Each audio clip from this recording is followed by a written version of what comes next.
Good morning. आज हम BA part second में निर्गुण काव्य या संत काव्य की विशेषताएं या फिर प्रवृत्तियां पढ़ेंगे। निर्गुण काव्य या संत काव्य की विशेषताएं या इनको अपन प्रवृत्तियां कह सकते हैं। संत काव्य क्या हैं, निर्गुण काव्य क्या हैं?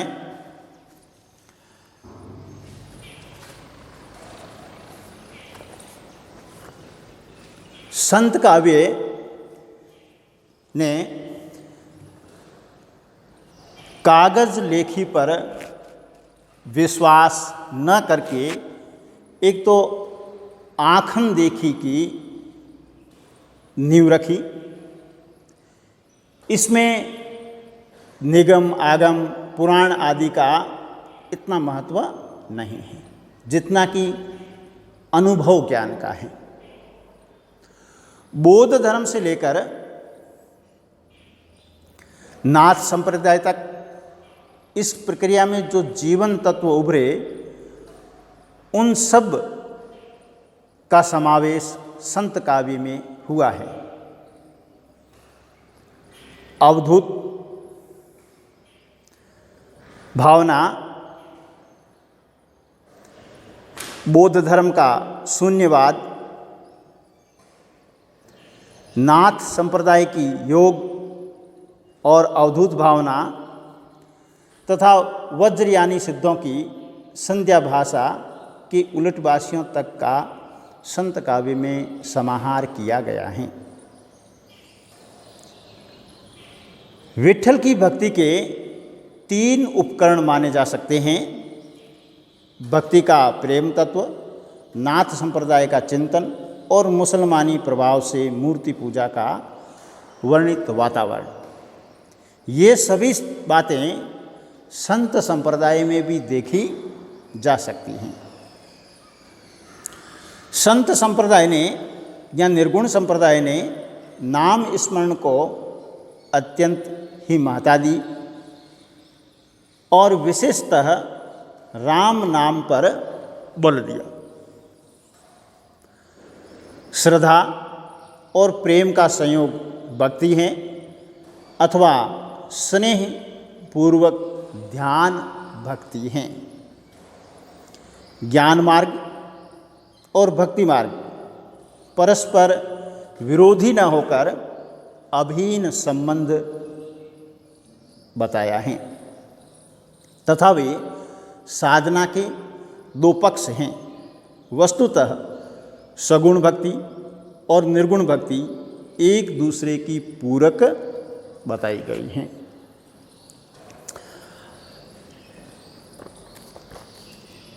हम इस संत काव्य की प्रवृत्तियां और विशेषताओं में पढ़ेंगे कि संत काव्य की मूल प्रेरणा समाज की हित साधना रही है। यानी संत काव्य का मूल जो प्रेरणा थी वह समाज का हित साधना है। इसी दृष्टि से समाज में लिप्त न होकर भी उन्होंने समाज कल्याण का मार्ग अपनाया। संत हैं, समाज में लिप्त न होकर भी समाज के कल्याण की बात करने वाले हैं। समाज का जो वर्ग शोषित, पीड़ित, प्रताड़ित था उसके प्रति संतों ने पर्याप्त संवेदना और सहानुभूति का रुख अपनाया था। संत काव्य की हम कुछ विशेषताओं या प्रवृत्तियों का यहाँ जिक्र करेंगे। सबसे पहली हमारी जो प्रवृत्ति आती है वह निर्गुण ब्रह्म की उपासना कि संतों ने किस ब्रह्म की उपासना की। निर्गुण ब्रह्म क्या है? सभी संत कवि निर्गुण ईश्वर में विश्वास करते हैं। कौन से ईश्वर में? निर्गुण ईश्वर में। अब कहते भी हैं कि निर्गुण राम जपहू रे भाई, अविगत की गति लखी न जाए। कबीर ने कहा है कि मैं तो निर्गुण राम का जाप कर रहा हूँ और वह कैसा है, अविगत हैं, उसकी गति को अपन देख नहीं सकते हैं। इनका निर्गुण ब्रह्म बोध साधकों के शून्यवाद से पृथक हैं। वह सृष्टि के कण कण में व्याप्त हैं और वही प्रत्येक जीवधारी की सांस में समाया हुआ है। वह वर्णन से परे हैं, उसका केवल अनुभव किया जा सकता है, वर्णातीत हैं वो।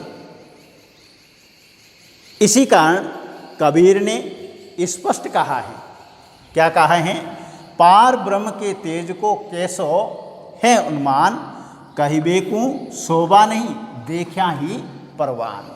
यानी उसके तेज का अनुमान किया जा सकता है। फिर दूसरी विशेषता इसकी आती है कि बहुदेववाद तथा अवतारवाद का विरोध करते हैं ये। संत कवियों ने बहुदेववाद तथा अवतारवाद का निर्भीकतापूर्वक खंडन किया है। कारण एक तो शंकर के अद्वैत का प्रभाव शेष था, अद्वैतवाद का प्रभाव निर्गुण काव्यों पर स्पष्ट रूप से था, और दूसरे शासक वर्ग मुसलमान एकेश्वरवादी थे। तो एक तो शंकर के अद्वैतवाद का प्रभाव और दूसरा मुसलमानों का एकेश्वरवादी होना, ये दोनों ही चीज़ें जो हैं वह निर्गुण काव्य में बहुदेववाद तथा अवतारवाद का विरोध करने में उतरी। तीसरी इसकी विशेषता है सद्गुरु का महत्व। संत कवियों ने गुरु को भगवान से भी अधिक महत्व दिया है। कबीर ने तो गुरु को गोविंद से भी अधिक महत्व प्रदान करते हुए कहा भी है कि गुरु गोविंद दोऊ खड़े काके लागू पाए, बलिहारी व गुरु की जिन गोविंद दियो बताए। इस प्रकार से संत कवियों ने गुरु को ईश्वर से भी बढ़ कर के बताया है और ईश्वर तक पहुँचने का माध्यम बताया है। फिर जो हमारी अगली विशेषता आती हैं वह है जाति पाति के भेद का विरोध। यानी निर्गुण संतों ने, निर्गुण कवियों ने जाति पाति के भेद को नहीं माना है, उसका विरोध किया है। सभी संत यह मानकर चले हैं कि संसार के सभी मनुष्य बराबर हैं, कोई छोटा है न बड़ा है, न जाति से कोई बड़ा होता है न जन्म से होता है, और सभी को समान रूप से ईश्वर भक्ति का अधिकार भी दिया गया है। क्या कहा है कबीर ने, जाति पाति पूछे नहीं कोई, हरि को भजे सो हरि का होय। इस प्रकार से निर्गुण संतों ने जाति पाति का भी विरोध किया। फिर देखिए अगली विशेषता आती है रूढ़ियों और आडंबरों का विरोध। सिद्धों और नाथपंथियों से प्रभावित होकर संत कवियों ने रूढ़ियों, मिथ्या आडंबरों तथा अंधविश्वासों की कटु आलोचना की। इन्होंने हिंदुओं के मूर्ति पूजा, तीर्थ, व्रत, जटाभेष, माला आदि तथा मुसलमानों के हज, रोजा, कुर्बानी, आदि बाह्यचारों का विरोध किया है। कबीर ने कहा भी है कि पाहन पूजे हरि मिले तुम मैं पूजूं पहाड़, ताते यह चाकी भली पीस खाए संसार। ये मूर्ति पूजा का विरोध है। क्या कहा है कि पत्थर को पूजने से यदि ईश्वर के दर्शन हो जाए, भगवान मिल जाए, तो मैं पूरे पहाड़ को पूज लूँ। अब इस मूर्ति से तो अच्छा है ये चाकी, जिससे मनुष्य अनाज को पीस करके अपने उदर की पूर्ति करता है। फिर मुसलमान जो हैं वह अंजान लगाते हैं ज़ोर से, उसके ऊपर भी इन्होंने व्यंग्य किया है कि काकर पाथर जोर करी मस्जिद लई चिनाए, ताचड़ी मुला बांग दे क्या बहिरा हुआ खुदाए। इस प्रकार से इन्होंने मस्जिद का भी और ज़ोर से अजान लगाने का भी विरोध किया है। फिर तिलक लगाता है पंडित, मांस मदिरा का सेवन करते हैं, उन पर भी इन्होंने व्यंग्य किया है।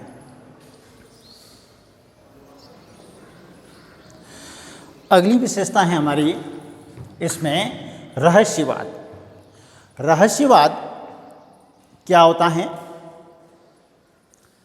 कि साधना के क्षेत्र में जो ब्रह्म है, किसके क्षेत्र में? साधना के क्षेत्र में। साहित्य के क्षेत्र में वही रहस्यवाद हैं। संतों का रहस्यवाद कहीं तो शंकर के अद्वैतवाद से प्रभावित हैं और कहीं योग से, दोनों से ही प्रभावित हैं। इस रहस्यवाद के प्रवर्तक कबीर ही हैं, यानी संत काव्य में रहस्य की बात करने वाले कबीर ही है। संत से पहले रहस्य की बात करने वाला कोई और नहीं था। इसमें आत्मा और परमात्मा मिलकर एकाकार हो जाते हैं। कबीर ने कहा है, दुल्हिन गाऊ मंगलाचार हम घरी आए हो राजा राम भरतार, कि मेरी आत्मा का परमात्मा से मिलन हो रहा है। और सखियों से कहते हैं कि आप मंगल के गीत गाओ, क्योंकि मेरे घर परमात्मा आ गए हैं और मेरी आत्मा का यहाँ मिलन होने जा रहा है। अब देखिए, इसके आगे संत कवियों ने या निर्गुणवादियों ने नारी की घोर निंदा की है। सभी संतों ने नारी को माया का ही रूप समझा है। किसका? माया का रूप समझा है। सिद्धों में नारी सेवन की विशेष साधना प्रचलित थी। सिद्धों में नारी सेवन की विशेष साधना प्रचलित थी, जो समाज में घृणा की दृष्टि से देखी जाती थी। नाथों ने इंद्रिय निग्रह और नारी संपर्क से दूर रहकर ब्रह्म साधना के लिए योग मार्ग का प्रचलन किया था। किसने? नाथों ने इंद्रियों का निग्रह किया और नारी संपर्क से दूर रहे, और इस प्रकार से ब्रह्म साधना के लिए उन्होंने योग मार्ग को अपनाया। इन्होंने नारी को साधना मार्ग में बाधक समझा था। किसने? नाथों ने। संतों ने सात्विक आचरण पर बल दिया और नाथों की नारी निंदा पद्धति को ही श्रेयस्कर समझा है। यानी नाथों की पद्धति थी, वही साधना की पद्धति किसने अपनाई है? संतों ने भी अपनाई है, और इसी को उन्होंने श्रेयस्कर माना, यानी नाथों की नारी पद्धति को ही श्रेष्ठ मान करके अपना लिया। कबीर ने तो कह भी दिया कि नारी की झाई परे अंधा होत भुजंग, कबीरा तिनकी कौन गति जे नित नारी संग। यदि नारी की छाया पड़ जाती है उस सांप पर, भुजंग पर, तो वह अंधा हो जाता है। फिर ये कह रहे हैं कि उस व्यक्ति की क्या स्थिति होगी जो हमेशा रात दिन जो है नारी के संग रहता है। फिर आता है श्रृंगार वर्णन। संत काव्य में श्रृंगार में प्रणय की दोनों अवस्थाओं, संयोग और वियोग का वर्णन हुआ है, लेकिन उपदेशात्मक सूक्तियों में शांत रस की भी व्यंजना की गई है। फिर अगला जो है वह इसकी विशेष योग्यता के अंतर्गत आता है, वह है माया से सावधान रहना।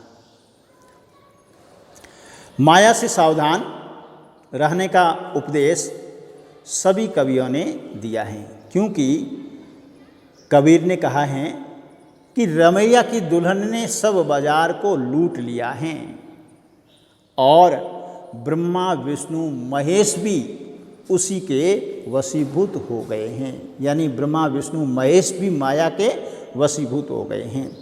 इस माया से दूर रहने के लिए उन्होंने बार बार मनुष्य को सचेत भी किया है कि मीठी मीठी माया तजी नहीं जाए, अज्ञानी पुरुष को भेल भेल खाए। इस प्रकार से ये जो संत काव्य हैं वह रहस्यवाद, नारी निंदा, श्रृंगार वर्णन और मायावाद या माया से सावधान रहने की बात कहता। इस काव्य में हठ साधना भी है। जैसे ह का अर्थ सूर्य और ठ का अर्थ चंद्रमा से लिया जाता है। इस प्रकार सूर्य और चंद्रमा की साधना शरीर में व्याप्त ब्रह्म का ज्ञान योग विधि से करना हठ योग है। क्या है? सूर्य और चंद्रमा की साधना शरीर में व्याप्त ब्रह्म का ज्ञान योग विधि से करना हठ योग है।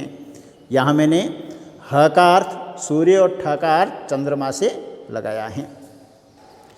इंद्रिय निग्रह और श्वास क्रिया का उचित संचालन करते हुए मन को एकाग्र कर परमात्मा के दिव्य स्वरूप में लीन होने की प्रक्रिया हठ योग है। कुंडलिनी बाल के 100वें भाग के समान मोटी होती हैं और नाभि के 2.5 आंटे लगाकर पड़ी रहती हैं। हठ योग से इसी कुंडलिनी को जगाया जाता है। तो हठ साधना का इस निर्गुण काव्य में बड़ा महत्व है। फिर आता है भजन तथा नाम स्मरण में विश्वास। सभी संतों ने ईश्वर का भजन करने और उसके राम नाम का स्मरण करने का आह्वान किया है। निर्गुण राम जपू रे बाई अविगत गति लखी न जाए। फिर देखिए संत जो थे इनका राज्य आश्रय से मोह भंग था, यानी कोई किसी प्रकार के राजा के आश्रय में रहना नहीं चाहते थे। संतों के साहित्य में राज्य आश्रय से मोह त्याग की प्रवृत्ति दिखाई देती हैं। सभी संत अपने मन के बादशाह थे। वे लोग बादशाह का भी निमंत्रण आने पर कह देते थे, संतन को कहाँ सीकरी सो काम। आवत जात पनैया टूटे बिसर जात हरि नाम, संतन को कहाँ सीकरी सो काम। फिर इसकी भाषा शैली, इनकी भाषा आडंबर विहीन और सरल है। भाषा में पारिभाषिक शब्दों का प्रयोग मिलता है। इधर उधर भ्रमण करने से उनकी भाषा खिचड़ी, जिसको अपन सधुकड़ी कहते हैं, हो गई। काव्य में मुख्यतः गए मुक्तक शैली का प्रयोग साखी, दोहा, चौपाई की शैली का भी प्रयोग हुआ है। इस प्रकार से उपयुक्त जो हमने निर्गुण काव्य की विशेषताओं से संबंधित जो विवेचन किया है, इसके पश्चात हम कह सकते हैं कि संत काव्य एक विचित्र और आकर्षक काव्य रहा है। इसमें तत्कालीन अनेक काव्य धाराओं के सिद्धांत देखने को मिलते हैं। सबसे बड़ी बात यह है कि संत काव्य ने भेद को अभेद में बदल दिया है और द्वैत को अद्वैत की भावना भूमिका पर ला करके भेदभाव रहित एक मानवीय संस्कृति की स्थापना की है। प्यारे विद्यार्थियों, आज हम संत काव्य की इसी प्रवृत्ति के साथ में इस लेसन को समाप्त करते हैं। कल हम संतों के धार्मिक दार्शनिक पक्ष को पढ़ेंगे। धन्यवाद। आपको हमारा यह लेसन कैसा लगा? आप इस YouTube चैनल पे सब्सक्राइब कीजिए, लाइक कीजिए और शेयर कीजिए। धन्यवाद।